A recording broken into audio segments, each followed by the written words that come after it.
In this video lecture, we'll be discussing discrimination and disability law. This is an important area for behavioral healthcare professionals to understand, as they are often working with disabled individuals. It seems that there are more lawsuits about discrimination in recent years. Here are just 4 headlines randomly noted during 1 week. We'll likely see more age discrimination cases as baby boomers move into retirement age. And we'll see more gender, housing, and racial discrimination cases as more people are given voice to their discrimination concerns. Behavioral health discrimination is also a growing area, and issues like mental health parity, that is, equal benefits for mental health disability, will likely be determined by the courts in future years. So what is discrimination? Well, we discriminate every single day choosing one thing over another. This is discrimination in the usual sense. Discrimination in the usual sense is the ability or power to make fine distinctions. Do you prefer ketchup or mustard? Do you want a dog or a cat? Do you want to hire a skilled person or an unskilled person that can be trained? So we discriminate to make just about any decision all day long. Discrimination in the legal sense, however, is a bit more narrow. Legal discrimination involves the unfair treatment or denial of privileges to a person because of their status as a member of a particular class of people. The classes can include age categories, or race, or nationality, religion, disability, sexual preference, and so on. Another way of defining it from a federal court case is, quote, a failure to treat all persons equally where no reasonable distinction can be found between those favored and those not favored. Thus, legal discrimination goes to the heart of whether we fairly treat other people. Employment is a big area for discrimination claims, and indeed most discrimination cases are in the employment arena. Such claims can involve the hiring, the firing, or general treatment of various classes of people. The Equal Employment Opportunity Commission, or EEOC, defines several categories of discrimination. These categories include all the areas listed on this slide. Some of these areas are covered by specific federal and state laws barring discrimination, and others are more general discriminatory situations, and not all of them are actionable in a court of law.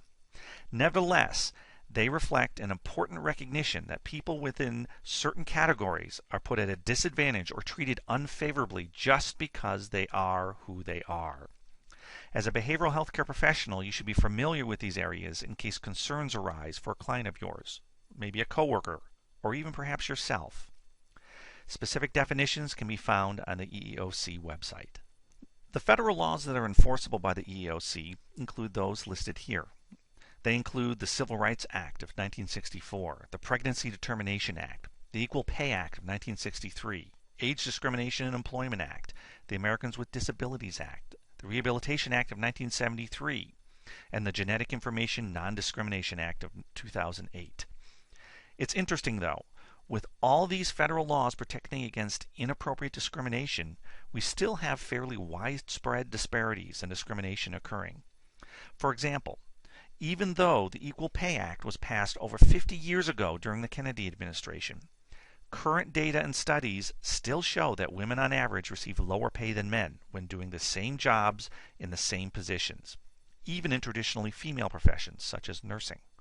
The reasons for this are many, including the possibility that women are willing to take less pay on average, or that because they are still traditionally the family caregiver, they may come into and out of the job market more often. Or perhaps other factors are involved. Regardless, there are federal laws that could have more impact than they currently do. Let's turn to a federal law that has particular relevance for persons receiving behavioral health care treatment. That is the Americans with Disabilities Act, or ADA. I'd like to first have you watch an overview video about the ADA, followed by another video briefly discussing the legal aspects of the Americans with Disabilities Act. First, here's a general overview.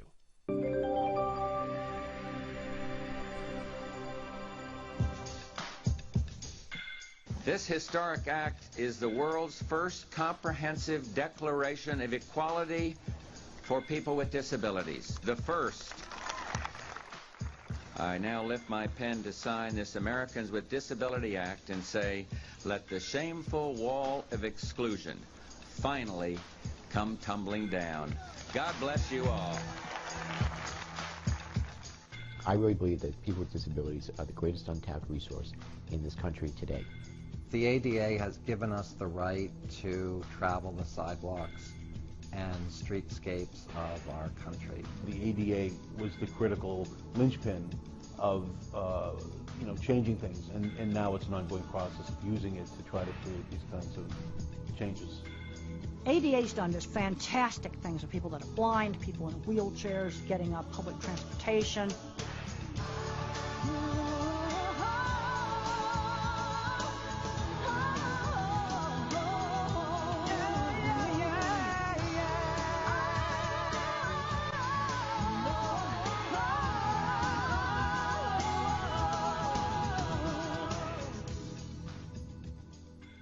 The big thing that I see is in transportation for me.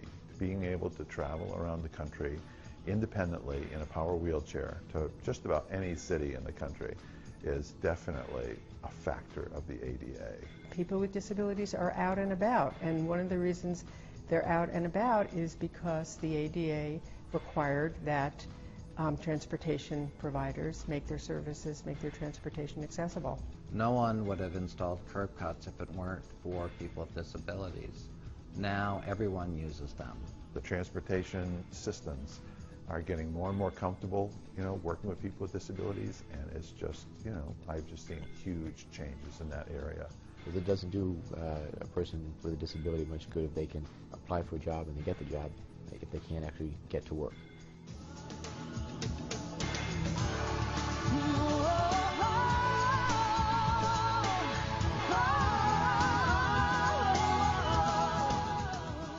We have more technology today, everything from not only desktop electronic magnifiers, but we now have pocket magnifiers that are electronic and allow us to be mobile with those types of magnification devices.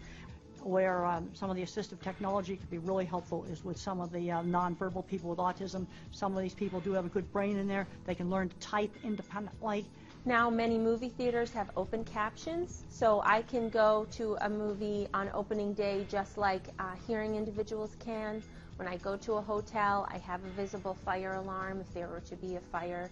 They have equipment there that makes it accessible for me, like alarm clocks that vibrate, TTYs.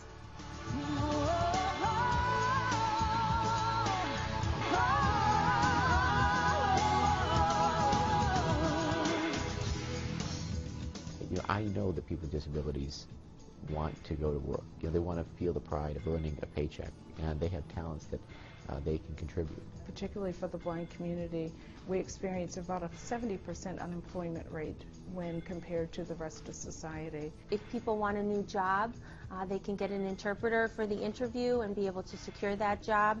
So I think the Americans with Disabilities Act has impacted deaf people's lives in a variety of ways.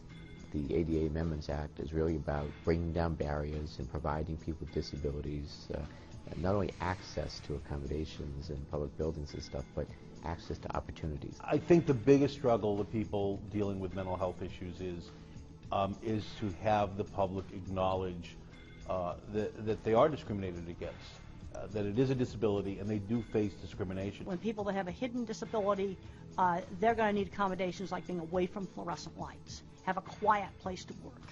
Those are two really important accommodations, and those are usually easy to do. We have so many veterans who have been wounded in combat now coming home and are going to need the proper support so that they can enter the workforce.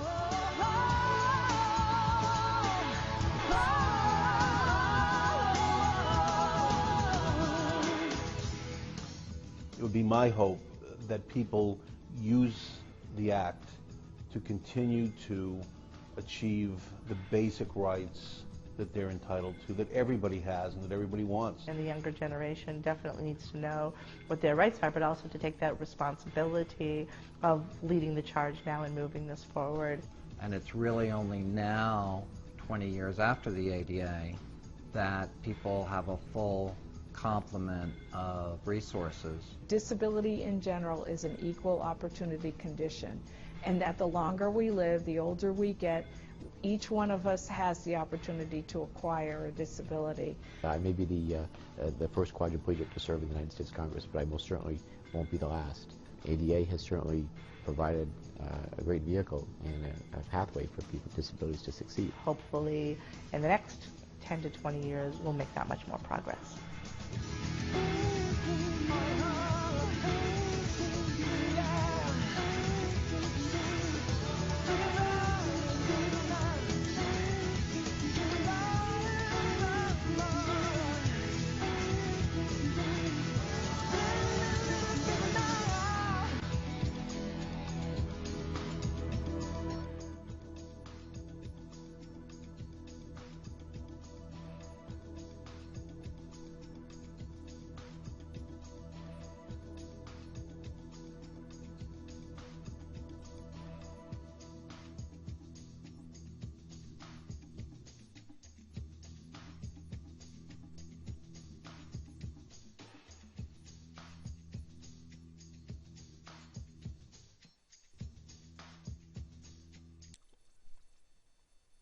Now here's a brief video on the basic legal aspects of the ADA.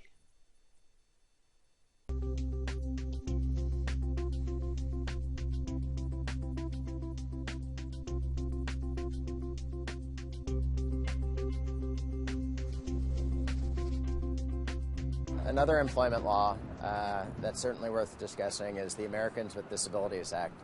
As the title of the law implies, this law protects people who are quote-unquote disabled from being discriminated against in employment.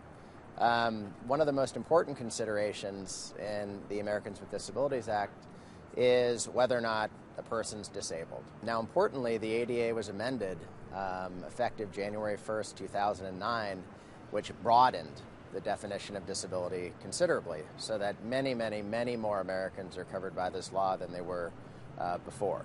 Now, one interesting thing about the disability definition under the ADA is that you can be covered if your employer perceives you as being disabled, even if you're not actually disabled. Due to recent amendments to the Americans with Disabilities Act, we are able now to identify some conditions that in the overwhelming majority of time are going to be considered disabilities, such as cancer. Virtually all forms of cancer are going to be determined to be disabilities. Similarly, mental health disorders like bipolar disorder or major depression, HIV/AIDS, these sort of major conditions are going to be pretty routinely found by the courts to be disabling because of the change in the Americans with Disabilities Act. Now, the Americans with Disabilities Act prohibits employers from discriminating against employees in their terms and conditions of employment, which encompasses, for example, personnel-type decisions, promotions, demotions, transfers that involve a substantial reduction in responsibilities, pay decisions, things of that nature.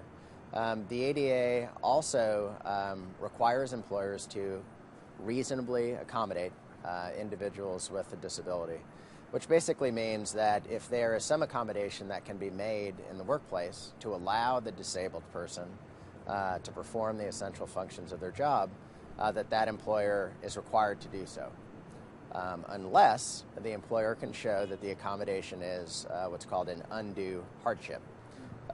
Just like it's preferable to meet with an attorney to figure out whether or not you may be disabled under the Americans with Disabilities Act, it's also advisable to discuss with an attorney reasonable accommodation and undue hardship issues. Like most employment laws, the Americans with Disabilities Act has a retaliation provision so that if an employee opposes disability discrimination by, for example, filing an internal complaint with Human Resources or an external complaint with the EEOC, that person is protected from being retaliated against. The ADA's anti-retaliation provision also encompasses protection from retaliation for requesting a reasonable accommodation. The ADA is structured into 4 parts or titles. Title I involves the employment of persons with disabilities. This is what the video you just saw was referring to. This law applies to covered entities, which are essentially companies or employers with 15 or more employees. These employers must reasonably accommodate the disabilities of qualified applicants or employees unless an undue hardship would result. A reasonable accommodation is any modification or adjustment to a job or the work environment that will enable an applicant or employee with a disability to participate in the application process or to perform essential job functions. Reasonable accommodation also includes adjustments to assure that an individual with a disability has rights and privileges in employment equal to those employees without disabilities. So employers need to make an effort to include persons with disabilities in the workforce. However, if such accommodations would be an undue hardship, the employer can refuse to provide such accommodations. Undue hardship is defined as an action requiring significant difficulty or expense when considered in light of a number of factors. And these factors include the nature and cost of the accommodation in relation to the size, resources, nature, and structure of the employer's operation. Undue hardship is determined on a case-by-case basis. Again, the key thing to remember is that employers must reasonably accommodate the disabilities of qualified applicants or employees unless an undue hardship would result. Title II of the ADA involves public entities and public transportation issues. Over the past 25 years since the ADA was first passed, the provisions of Title II have gradually been implemented to the point that we don't really think about it anymore. Things like crosswalks on the street or curb cuts allow wheelchairs to cross the street, or ramps in schools, or buses that can accommodate people with physical disabilities. These are just accepted parts of our culture now. The ADA has truly been successful in this area. Title III addresses public accommodations in more private facilities. New construction of public buildings, including commercial facilities like food stores or a Walmart, must comply with ADA accessibility guidelines. These guidelines include things like making sure doorways are wide enough for wheelchairs to get through, the provision of handicap bathrooms, the inclusion of ramps where appropriate, the addition of braille on signs, and so on. Existing facilities only need to remove architectural barriers if it can be done without much difficulty or expense. Title IV of the ADA involves telecommunications, primarily for deaf individuals. However, new technology, especially that using the internet, allows video and other tools, which is currently changing the landscape in this area. Title IV, nevertheless, is an important start in this process. Most relevant for behavioral health professionals is how the ADA is interpreted for persons with behavioral health disabilities. A Supreme Court case, Olmstead v. LC in 1999, confirmed that behavioral disabilities, including mental illness and substance abuse disorders, can be disabilities under the ADA. In the Olmstead case, the Supreme Court specifically said that mental illness is a form of disability under the ADA, and no person with a disability, including those with mental illness, can be unjustly excluded from participation in or be denied benefits of services, programs, and activities of any public entity. The behavioral disability must substantially limit one or more major life activities in order to be considered a disability under the Act. If such disability is identified, reasonable accommodations can be required of employers to address such disability. Accommodations can include a variety of things. For example, if a person has difficulty concentrating, an accommodation might be creating a quiet work environment, planning for uninterrupted work time, or providing assistance in organizing tasks. For a person who may have memory problems, accommodations might include provision of written checklists, notebooks or planners to record information, or provision of minutes of meetings and trainings. The key here is that the person with behavioral disabilities is allowed to succeed and excel with a little help. Behavioral health professionals may need to take an active role in advocating for their clients in this area. Here are some web links for more information on discrimination and disability law. I encourage you to check out some of these resources. This concludes this video lecture on discrimination and disability law.